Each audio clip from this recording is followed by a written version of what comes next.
Hello there guys, welcome back to a short online tutorial. Today we're based in Adobe Photoshop and it's your good friend Jack from Blue Sky Graphics back again to show you cool stuff. What I'd like to do today guys is show you how to easily make the background of images black and white. As you can see in this image here, this lady looks very vibrant and very vivid within this image because what I've done is made the image background black and white. And what I would like to do is show you the processes of how to do this effect. Okay, so what I'm going to do now is just remove that top layer there and start off with our original layer.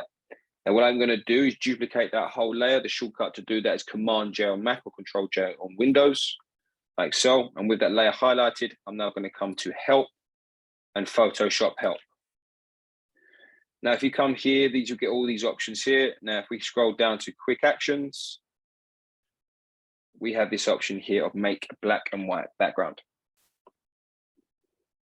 Wait for the system to work it out. Fantastic.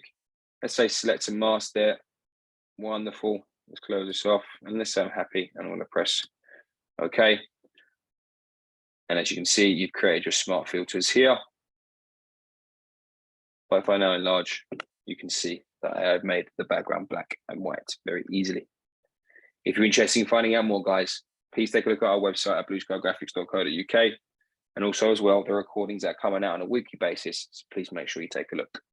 Thank you very much, guys. Take care, and I'll see you next time.